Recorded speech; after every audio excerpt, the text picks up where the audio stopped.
አንደኛ ጢሞቴዎስ ምዕራፍ 2 ቁጥር 15 ላይ ነገር ግን በእምነትና በፍቅር በቅድስናም ራሳቸውን እየገዙ ቢኖሩ በመውለድ ትድናለች ይላልና ሁለት ጥያቄ ነው። አንደኛው ትድናለች የሚለው ምን አይነት ደህንነት ነው? ሁለተኛ ይሄ ቦታ ለማርያም የተጠቀሰ ነው ወይ ይላል። ለማርያም የተጠቀሰ ነው። ምን ይምን ነገር ግን በእምነትና በፍቅር በቅድስናም ራሳቸውን እየገዙ ቢኖሩ በመውለድ ትድናለች የሚለው ኧረ በማርያም ጠያቂው ደግነቱ ማርያም አስመውም እንጂ ስም በማጥፋት ይጠየቃል። ባጭሩ አንደኛ ጢሞቴዎስ 2:15 ላይ ከላይ ጀምረን ማንበብ የሚለው በቤተ ክርስቲያን ውስጥ ሴቶች እንዴት አክት ያድርጉ እንዴት ይመላለሱ ነው። አሁን እዚህ ጋር ያውም ለጢሞቴዎስ የተጻፈ ነው። ጢሞቴዎስ በአሕዛብ ምድር የሚኖር ክርስቲያን ነው። የጌታን እናት ማርያም ዘመን ይወስዳታል። እንደው በሴት ጾታ የተጻፈ ነገር ሁሉ ለማርያም ባንሰጥ ጥሩ አይደለም። ከልጇ ጋር ያጋጨናል። ማርያምን ተወዳታለህ ወይ ብለው ሰውየው ሲጠይቁት እንዴት አልወዳት ከድንጋይ የሚያጋጭ ልጅ አላት ብሏል። እና የማይሆኑ ጥቅሶች ባንለጥፍ ይሄንን ጥቅስ ለእመቤታችን ማርያም አንሰጥም። ለሷ ብዙ ጥቅሶች አሉ። ይሄኛው ከምዕራፍ 2 ከቁጥር 1 ጀምሮ ነው ማንበብ። በቤተ ክርስቲያን ውስጥ እንዴት መኖር ይገባናል ነው። ከዛ በኋላ ደግሞ ወንዶችና ሴቶች በቤተ ክርስቲያን ውስጥ እሺ፣ ለሴት የተጻፈውን ለማርያም ወሰድ፣ ለወንድ የተጻፈውን ለማን ተወስደው? ባጭሩ ቤተ ክርስቲያን ውስጥ ወንዶችና ሴቶች እንዴት ነው መመላለስ የሚገባቸው አክት ማድረግ የሚገባቸው የሚል ነው። ከዛ ምን ይላል? ቁጥር 8 ጀምረህ እንኳን ማንበብ በቃ ወንዶች በስፍራ ሁሉ አለቁጣና ለክፉ ሐሳብ የተቀደሱ እጆችን እያነሱ እንዲጸልዩ ፈቅዳለሁ። ምንድነው? በቤተ ክርስቲያን የሚሆን በየትም ስፍራ የጸሎት ቅድሚያ ለወንዶች ይሰጥ። ወንድ ልጅ መጸለይ ፊት አውራሪ ሆኖ መጸለይ የተገባው ወንዱ ቁጭ ብሎ ሴቶቹ ከፊት አይሁኑ። ባጭሩ ወንድ በየትኛውም ቦታ ላይ ወንድ ስለሆነ ፓስተር ስለሆነ ነብይ ስለሆነ ምንድን የምትሉት የእግዚአብሔር ሰው ስለሆነ የተቀባ ስለሆነ አይደል? ወንድ ስለሆነ ወንዶች ነው የሚለው። ፓስተሮች፣ ወንጌላውያን የተቀቡ ምናምን የሚል ወንዶች በየትኛውም ቦታ በቤተሰብም ጉባኤ ይሁን በማህበር፣ በተለይ የኛው የሚያወራው በቤተክርስቲያን ማህበር ስንሰበሰብ ነው። ወንዶች ቅድሚያውን ይዘው ይጸልዩ። ከዛ በኋላ ቀጥሎ ሴቶች እኮ ነው የሚለው። ሴቶች በሚገባ ልብስ ሞደስቲ የሆነ ማለት ነው፣ ቡቱቶም ያልሆነ የቆሸሸም ያልሆነ ጽድት ያለ በአግባብ የሆነ ሞደስቲ ከፍረትና ራሳቸውን ከመግዛት ጋር ሰውነታቸውን ይሸልሙ፣ ይዋቡት፣ ያስቡት፣ በአግባቡ ያስቡት።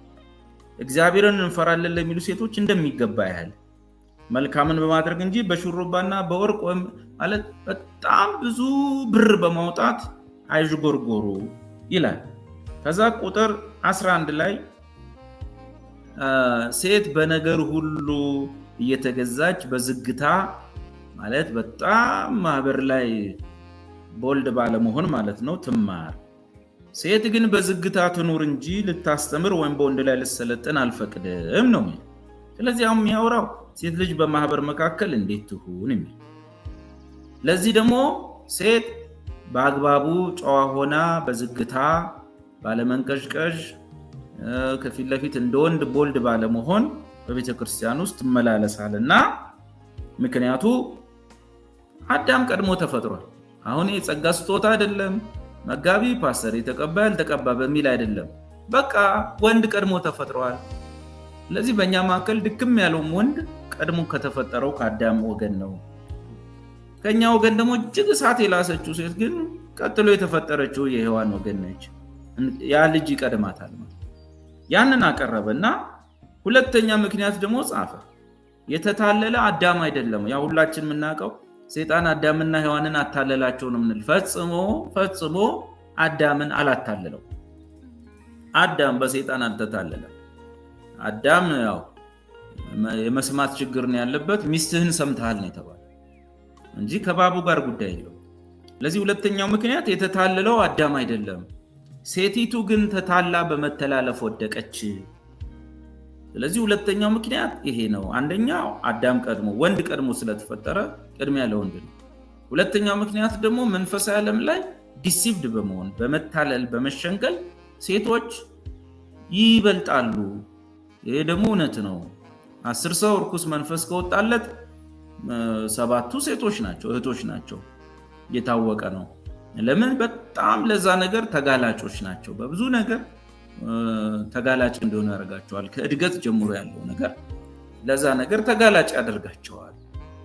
ስለዚህ ሴቶች ጌታን በጣም ስለሚወዱ ልባቸው በጣም ስስ ስለሆነ አይመረምሩም ቶሎ። ማታ በህልማቸው ነጭ የለበሰ ከመጣ ለነሱ ኢየሱስ ነው።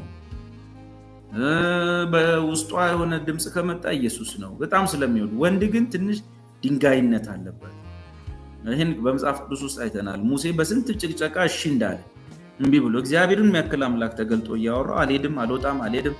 ሴቶች ግን እንደዚህ የለም። ብልጭ ሲል እሄዳለሁ ነው፣ እሮጣለሁ። ለዚህ ማን ብልጭ እንዳለ ሳይለዩ ሁሉ ሊናገሩ ይችላሉ።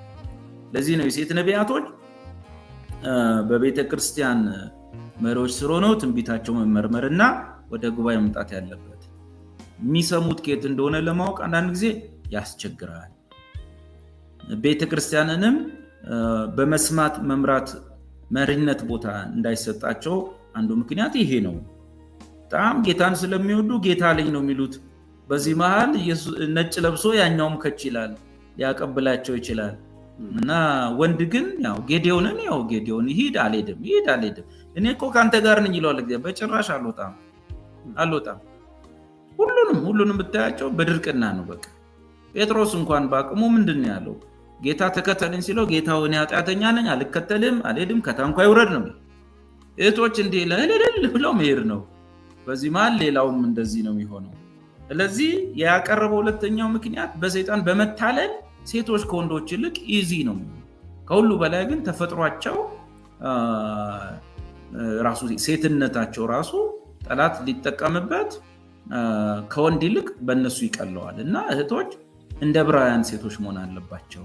እንዴት? ነገር ግን በእምነት በፍቅር በቅድስና ራሳቸውን እየገዙ ቢኖሩ ማለት እንዲህ ቅልቅል ባይሉ ቸርች ውስጥ ዋና እንደው ሊደር ልሁን ባይሉ ቦልድ ባይሆኑ በመውለድ ትድናለች ይላል። አሁን በመውለድ ትድናለች ምንድነው? የዘላለም ሕይወት ነው። ኦሬዲ የዘላለም ሕይወት አግኝታለች። ጽድቅ ነው፣ ጸድቃለች።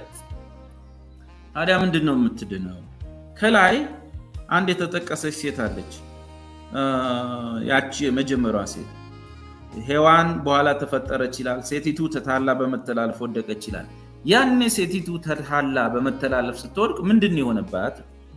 አሁን በመውለድ ጊዜ ትድናለች የሚለውን ለማግኘት ያችኛዋ ከላይ የተጠቀሰችው ሴት ተታላ በመተላለፍ ወደቀች። ከዛ ምን ሆነ? ስትጸንሺ በጭንቅ ስትወልጅም እንዲሁ በጭንቅ ይሆናል አለ።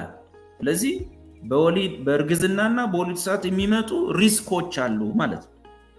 ልክ ያቺ ሴትዮ ባለመታዘዟ ባዮሎጂካሊ ማለት ነው በፅንስና በወሊድ ሰዓት ችግር እንደገጠማት ወይም ደግሞ በጣም ብዙ ሪስኮች እንደመጡ፣ እናንተ ክርስቲያን ሴቶች ግን እንደሷ ሳይሆን በመታዘዝ በዝግታ ዝግታና ዘገምተኝነት ይለያያል። በነገራችን ላይ ዘገምተኛ ሆኖ አይደለም። ዝግታ ማለት እፍረት፣ ብለሚሽ፣ ጨዋነት ማለት ነው።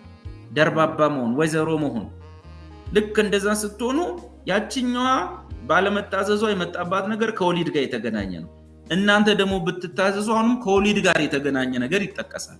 በመውለድ ትድናለች ማለት ጳውሎስ የተጠቀመበት ቃል የግሪኩ ቃል የሕክምና ቃል ነው። የሕክምና ቃል ነው። ከዚህ ቦታ ጋር አገናኝቶ የጻፈው ሶዞ የሕክምና ቃል ሜዲካል ተርም ነው ማለት። ስለዚህ ምንድነው ከመንፈሳዊ ነገር ጋር የተገናኘ የዘላለም ሕይወትም ጋር ድናለች። ኦሬዲ ዳነች፣ እህትነች፣ ክርስቲያን ነች። ግን በወሊድ ሰዓት ከሚደርሱ አንዳንድ ሪስኮች ጌታ ይታደጋቸዋል የሚለው ትርጉም ነው አሳማኝ። እስካሁን ከሌሎቹ ትርጉሞች በወሊድ ሰዓት ከሚደርሱ ሪስኮች ጌታ ይጠብቃታል፣ በመውለድ ሰዓት ላይ ይታደጋታል፣ ትድናለች የሚል ነው ጤናማው ትርጉም።